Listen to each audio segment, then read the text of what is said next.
Graffiti class 9-10 SSC দাখিলের English first পেপারের তোমাদের কাছে সবচেয়ে কঠিন একটা প্যাসেজ না। আজকে এটাকে একেবারে পানির মতো সোজা করে দিব তোমাদেরকে, কেমন? আজকে ক্লাসে এই গ্রাফিতি প্যাসেজের পোস্টমর্টেম করে দিচ্ছি। গ্রাফিতি নিয়ে আমাদের এই প্যাসেজটা দিয়েছে, এটা কিন্তু ইম্পর্টেন্ট। বিভিন্ন ক্যাডেট কন্টনমেন্টে এটা আসছে টেস্ট পেপারে।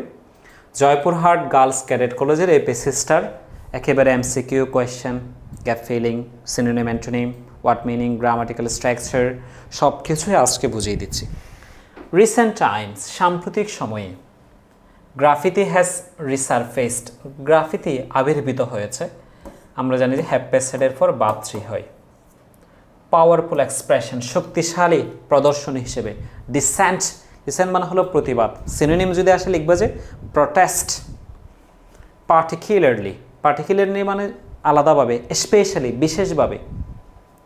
ডিউরিং সময়ে, preposition, the July uprising, July অভ্যুত্থানের সময়।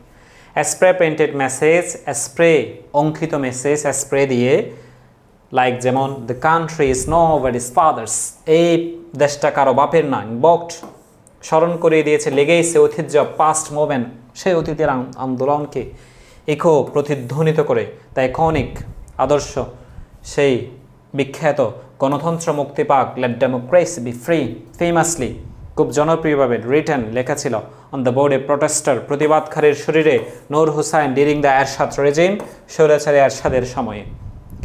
এরশাদের সময়ে যেভাবে আমাদের সেই প্রতিবাদী দেশপ্রেমিক নূর হুসাইনের গায়ে লেখা ছিল গণতন্ত্র মুক্তি পাক, অর্থাৎ লেট ডেমোক্রেসি বি ফ্রি, ঠিক তেমনভাবে একটা সেই ঐতিহ্যকে পুনরায় ইনভোকড, স্মরণ করে দেওয়া হয়েছে, প্রতিধ্বনিত করা হয়েছে সেই অসাধারণ আন্দোলনটি, সেই বাক্যটি। এইবারে জুলাই অভ্যুত্থানের সময় সে স্প্রে পেইন্টেড মেসেজটি, the country is nobody's father's, দেশটা কারো বাপের না, দেশটা কারো বাপের না। ইজ স্ট্রোক অফ পেইন্ট, প্রতি পেইন্টের পয়েন্টে পয়েন্টে, স্ট্রোকে, ছোঁয়াই ছোঁয়াই, carried forward a history of defence, প্রতিবাদের ইতিহাস দেখা যায়। হ্যাজ শেপড, ধারণ করেছে বাংলাদেশের পলিটিক্যাল ল্যান্ডস্কেপ, রাজনৈতিক একটা নতুন বিষয় ধারণ করেছে। ড্রয়িং কানেকশন, সম্পর্ক তৈরি করেছে between past and present struggle for justice, justice, ন্যায় বিচারের জন্য, স্ট্রাগল, সংগ্রাম, প্রেজেন্ট, বর্তমানে, অতীতে। অতীত এবং বর্তমানের যেই সংগ্রামের জন্য সংগ্রাম করেছে ন্যায় বিচারের জন্য, এটার একটা আকৃতি ধারণ করেছে। এই পেইন্ট দিয়ে, আমরা পেইন্ট দিয়ে যে দেওয়ালে লিখেছি দেশটা কারো বাপের না, বিকল্পকে তুমি আমি, কেমন, এগুলোর কথা বলা হয়েছে। গ্রাফিতিস পটেন্সি, গ্রাফিতির শক্তি, সম্ভাবনা, পাওয়ার। এই গ্রাফিতিস, এটা হলো পসেসিভ, অ্যাপোস্ট্রফি এস থাকলে সেটাকে গ্রামারের ভাষায় পসেসিভ বলা হয়। পটেন্সি, লাইন, লাইন মানে নিহিত, এটা হলো অ্যাপ্রোপ্রিয়েট প্রেপোজিশন। লাই দেখছো, এরপর অন বসাইতে হবে। সাবভার্সিভ, গ্যারিলা নেচার, এই সাবভার্সিভ এবং গেরিলা প্রকৃতি। আচ্ছা, গেরিলা কারণ আমরা মুক্তিযুদ্ধের সময় বলি না গেরিলা মুক্তিযুদ্ধ, লুকিয়ে লুকিয়ে। ধরো আমরা যদি সরকারের বিরুদ্ধে বলতে চাইতাম, যদি সরকারের বিরুদ্ধে একটা সময় বলতে হতো, আমাদের লুকিয়ে লুকিয়ে বলতে হতো, পুলিশে ধরে নিয়ে যাবে, গুম করে ফেলবে, এই ধরনের সরকারের একটা ভয় থাকে প্রত্যেকটা দেশে, যেখানে যেখানে এই ধরনের স্বৈরাচার সরকার থাকে। তো সেখানে বলছে যে গেরিলা প্রকৃতিতে, গেরিলা নেচারে আমরা সেগুলো লিখে আসতাম। আমরা যে কী লিখতাম, সরকারের বিরুদ্ধে লিখতাম, সেটা তো দিনে লিখলে পুলিশে ধরে নিয়ে যাবে, রাতের বেলা গিয়ে অঙ্কন করে আসতাম। এটাকে বলা হয় guerrilla nature. Unlike wall art, এটা দেওয়াল অঙ্কনের মতো নয়। Which is typically organised and sanctioned, যেটা অর্গানাইজড, সুসংগঠিত, স্যাংশনড, অনুমোদিত। গ্রাফিতি, গ্রাফিতিতে ট্রাইব চেষ্টা করা হয় ইমিডিয়েসি, দ্রুততা, স্পন্টানিটি, স্বতঃস্ফূর্ততা, নিজ থেকে করা, and the risks of persecution, ধরা খাওয়া, বিচারে যাওয়া, অপরাধে ভিকটিম হওয়া, ভুক্তভোগী হওয়ার রিস্ক থাকে। ধরো আমি আমার ঘরের দেওয়াল অঙ্কন করছি, এটার সাথে তো গ্রাফিতির মিল নেই। আমি তো দেওয়াল অঙ্কন করছি এটা সৌন্দর্যের জন্য, কিন্তু গ্রাফিতি হইল যেন পুলিশে তোমাকে না ধরে মতো ইমিডিয়েটলি খুব তাড়াতাড়ি করে ফেলবা। আমি তোমাকে যদি আমার ঘরের দেওয়াল রং করাইতে দিই, তোমাকে আমি টাকা দিব, তুমি এটা নিজ থেকে এমনি এমনি করছো না। কিন্তু স্পন্টানিটি, স্বতঃস্ফূর্তভাবে তুমি নিজ ইচ্ছায় দেশের জন্য, এই দেশকে রক্ষা করার জন্য নিজে গিয়ে নিজের টাকায় খরচ করে সেখানে করে আসতেছো, এটাকে বলা হয় spontaneity. And the risk of persecution, ধরা খাওয়ার ঝুঁকিও আছে, পুলিশে ধরার কি ঝুঁকি আছে। while work may take time and care. দেওয়াল অঙ্কন করি আমরা সময় নিয়ে অ্যান্ড কেয়ার যত্ন নিয়ে। গ্রাফিতি ইজ অফেন কুইক, গ্রাফিতিটা করা হয় কুইক খুব দ্রুত, recurring speed and anonymity due to the threat of detection, ধরা পড়ার সম্ভাবনা থাকে। ইটস পারপাস, এটির উদ্দেশ্য হলো চ্যালেঞ্জ করা, পাওয়ার ক্ষমতাকে, কাউন্টার করা, সার্ভেইলেন্স মানে নজরদারি। যেখানে সিসিটিভি দেওয়া আছে ওখানে একটা কথা লেখা থাকে, তুমি this area is under the surveillance of CCTV, এই পুরো এলাকাটা সিসিটিভির নজরে আছে। সার্ভেইলেন্স মানে নজরদারি। তোমাকে পুলিশে দেখছে কিনা, গোয়েন্দা দেখছে কিনা, কেউ দেখছে কিনা বিরোধী দলের, সেটার উপর তোমাকে সার্ভেইলেন্স করতে হয়, নজরদারিতে রাখতে হয়। অ্যান্ড ইনস্ক্রাইব মেসেজ, একটা মেসেজ অঙ্কন করতে হয়, দ্যাট দ্য আদারওয়াইজ সেন্সরড সাপ্রেসড, যাদেরকে দমন করা হচ্ছে এটার বিরুদ্ধে তুমি মেসেজ লিখছো সরকারের বিরুদ্ধে, সরকার কেন আমাদের মুখের ভাষাগুলো কেড়ে নিয়েছে। দ্য জুলাই আপরাইজিং, জুলাই অভ্যুত্থান ব্রট নিউ ডাইমেনশন, নতুন মাত্রা নিয়ে এসেছে to the medium of dissent, প্রতিবাদের মাধ্যম বা প্রতিবাদের ভাষা বা প্রক্রিয়া কিংবা উপায় কিংবা পথকে। মিডিয়াম অফ ডিসেন্ট, প্রতিবাদের ভাষা কিংবা মাধ্যম। স্প্রে প্রিন্টেড স্লোগান, স্প্রে অঙ্কিত স্লোগানগুলো। Eraser embodying collective rage, collective rage মানে মানুষের একটা রাগ, ঘৃণা সরকারের দীর্ঘদিনের অত্যাচারের বিরুদ্ধে, কালেকটিভ সমন্বিত রেজ, রাগ। রিভলিউশনারি সলিডারিটি, বিপ্লবী সহিংসতা দিয়েছে, সংহতি জানিয়েছে সবাই। ডিমান্ডস, চাহিদা যেন এক দফা এক দাবি, স্বৈরাচার তুই কবে যাবি।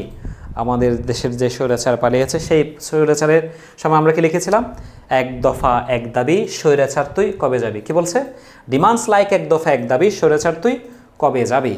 Surfaced as Christ for justice, ইকুইং the France philosopher Jacques ডেরিডার।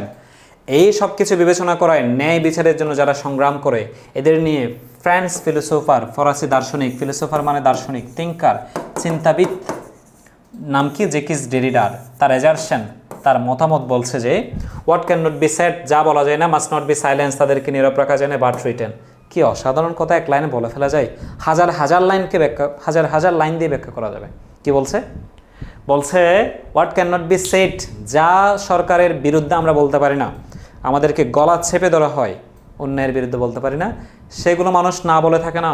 Must not be silence, মানুষ নীরব থাকতে পারে না, বাট রিটেন, সেগুলো লিখে ফেলি। আমরা যখন স্বৈরাচারের বিরুদ্ধে কথা বলতে পারিনি তখন আমরা দেওয়ালে লিখে ফেলেছি এক দফা এক দাবি, স্বৈরাচার তুই কবে যাবি, গণতন্ত্র মুক্তি পাক, লেট ডেমোক্রেসি বি ফ্রি। পরের প্যারা দেখো, a strong sense of inclusivity, inclusivity যেখানে সবাই মিলেমিশে থাকবে, সবার একসাথে বিরুদ্ধে প্রতিবাদ। আমরা দেখেছি দল মত নির্বিশেষে জুলাই অভ্যুত্থানের সময় মানুষ স্বৈরাচারের বিরুদ্ধে কথা বলেছে, এটাকে বলা হয় ইনক্লুসিভিটি। ওয়াজ রিফ্লেক্টেড, প্রভাবিত হয়েছে ইন দ্য ওয়াল আর্ট, দেওয়াল অঙ্কন, graffiti, during after the July uprising, July অভ্যুত্থান এবং জুলাই অভ্যুত্থানের আগে কিংবা পরে, এই সবার মিলেমিশে সমন্বয়টা আমরা দেখেছি। highlighted the case of the marginalized and minoritized people in the multiple instances, সেখানে প্রান্তিকীকরণ, গরিব মানুষদেরকে কীভাবে অত্যাচারিত করা হয়, মাইনরিটাইজড করা হয় যাদেরকে, সংখ্যালঘু যাদেরকে, এই সব কিছু সেখানে আমরা দেখেছি। Numerous graffiti and wall art pieces not only called for justice but also carried a broader message for liberation. এই যে আমরা দেওয়ালে দেওয়ালে গ্রাফিতি লিখেছে বাংলাদেশে জুলাই অভ্যুত্থানের পরে, বাংলাদেশের প্রতিটা অঞ্চলে, পথে ঘাটে, গ্রামে গঞ্জে, শহরে, সব জায়গায় গ্রাফিতিতে লেখা ছিল মানুষের প্রতিবাদের ভাষা, মুক্তির ভাষা, মুক্তির গান। বলছে numerous graffiti and wall art not only call for justice, আমরা যে দেওয়ালে দেওয়ালে গ্রাফিতি লিখেছি এগুলো শুধু ন্যায় বিচারের জন্য না, বরঞ্চ ব্রডার মেসেজ ফর লিবারেশন, স্বাধীনতার একটা বার্তা। Not a land of one nation, Bangladesh is a land of many communities, Bangladesh কোনো এক জাতির দেশ না, এটা সব দেশের, সব ধর্মের, সব জাতের মানুষ এখানে থাকবে। সিম্বলাইজিং the interconnected struggle of all communities, যেখানে সকল সম্প্রদায়, সকল জাতি, সকল ধর্ম, সকল বর্ণের স্ট্রাগলকে একসাথে আমরা ইন্টারকানেক্টেড করেছি, ইনক্লুসিভিটি করেছি।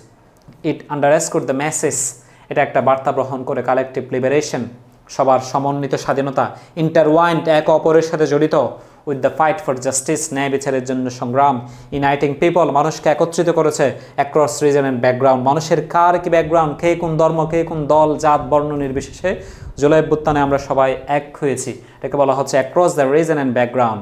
কার কি রিজন, কার কি ব্যাকগ্রাউন্ড, কার কি কালার, এসব কিছু না দেখে আমরা সবাই ইন্টারওয়াইন্ড হয়েছি ফর লিবারেশন, কালেকটিভ লিবারেশন, সবার সম্মিলিত স্বাধীনতার জন্য।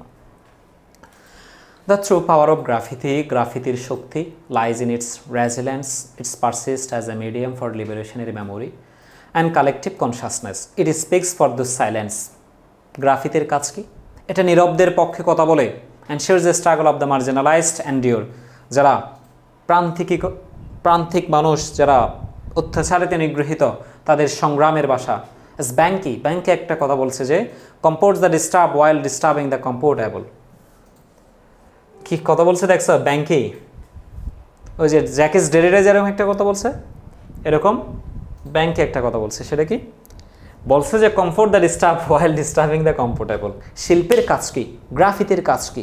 একজন নাটক নির্মাতা, ছবি নির্মাতার কাজ কি? সে বলছে যে কমফোর্ট দ্য ডিস্টার্ব, যারা আরামে আছে তাদের ঘুম হারাম করে দেওয়া। আমরা যখন জুলাই অভ্যুত্থানের সময় গ্রাফিতি লেখা শুরু করেছি, প্রতিবাদ করা শুরু করেছি, যারা আরামে আছে কমফোর্ট দ্য ডিস্টার্ব, তারা বিরক্ত হয়েছে, ডিস্টার্ব দ্য কমফোর্টেবল। আমরা যারা সমস্যায় ছিলাম, আমরা যারা দেশের মানুষ কথা বলতে পারতাম না, আমাদেরকে স্বস্তি দিয়েছে শিল্পী, আর্ট, গ্রাফিতি। আর যারা স্বস্তিতে ছিল তাদেরকে বিরক্ত করেছে, তাদেরকে ক্ষমতাচ্যুত করেছে, তাদের ঘুম হারাম করে দিয়েছে। কেমন? এটাই হচ্ছে আমাদের গ্রাফিতি, জুলাই অভ্যুত্থানের মূল স্পিরিট, মূল কথা, এই প্যাসেজের মূল কথা। বাংলা অনুবাদ দিয়ে দিয়েছি। এই প্যাসেজের ওয়ার্ড মিনিংগুলো যেহেতু প্রত্যেকটা করেন, প্রত্যেকটার ওয়ার্ড মিনিং, সিনোনিম, অ্যান্টোনিম দিয়ে দিয়েছি, এমসিকিউগুলো দিয়ে দিয়েছি, কোয়েশ্চেনগুলো দিয়ে দিয়েছি, প্রত্যেকটা এমসিকিউর উত্তর, অর্থ, ব্যাখ্যা সব কিছু দিয়ে দিয়েছি। ওকে, আমি যদি কয়েকটা এমসিকিউ তোমাদের পড়াই দিই, যদিও এগুলোর প্রত্যেকটা উত্তর, অর্থ দেওয়া আছে। The true power of graffiti lies in it's endurance. How does graffiti challenge power structure according to the passage? By providing uncensored message that defies suppression. এই সব কিছুর উত্তর, অর্থ, ব্যাখ্যা সব কিছুই দিয়েছি, বুঝছো? এটা তো একটা ক্যাডেট ক্যান্টনমেন্টের প্রশ্ন আমরা দিলাম, এটা তো এমসিকিউ তোমাদের বললাম। যদি একটা প্রশ্ন বলি, হোয়াট, একেবারে এ নাম্বার থেকে বলি,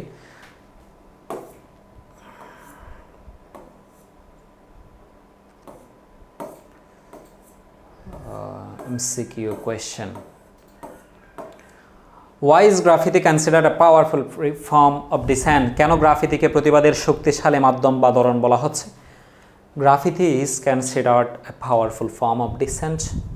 গ্রাফিতি হলো একটা প্রতিবাদের শক্তিশালী মাধ্যম, বিকজ কারণ এটি এক্সপ্রেস করে ডিফেন্স, প্রতিবাদ, এগেইনস্ট অপারেশন, অত্যাচারের বিরুদ্ধে, censorship using art and convey political and social messages directly to society. গ্রাফিতিকে প্রতিবাদের শক্তিশালী মাধ্যম বলা হয় কারণ এটি নিপীড়ন ও সেন্সরশিপের বিরুদ্ধে বিদ্রোহ প্রকাশ করে এবং শিল্পের মাধ্যমে সরাসরি সমাজের কাছে রাজনৈতিক ও সামাজিক বার্তা পৌঁছে দেয়। প্রত্যেকটা এমসিকিউ কোয়েশ্চেনের উত্তর ব্যাখ্যা দিয়ে দিয়েছি। এটা আবার পাবনা ক্যাডেট কলেজের এমসিকিউ কোয়েশ্চেন, উত্তর, ব্যাখ্যা সব, অর্থাৎ একটা পেসেজ থেকে যা যা আসতে পারে সব দিয়ে দিয়েছি। তোমাদের পেসেজটা কেমন লেগেছে জানাবা, লাইক, কমেন্ট, শেয়ার, সাবস্ক্রাইব করে দিবা। আমাদের এই ইউটিউব চ্যানেলের কথা, আমাদের পেড কোর্সের কথা তোমাদের বন্ধুদেরকে জানিয়ে দিবা। যারা তোমরা এখনও আমাদের পেড ব্যাচে ভর্তি হও নাও, যদি এসএসসির ইংরেজিতে, দাখিল পরীক্ষার ইংরেজিতে তুমি A+ নিশ্চিত করতে চাও, আমাদের এই কোর্সে ভর্তি হয়ে যাও। মিনার একাডেমির ওয়েবসাইটে অথবা হোয়াটসঅ্যাপে নক করলেই তোমরা বিস্তারিত জেনে যাবা। আল্লাহ হাফেজ, আসসালামু আলাইকুম।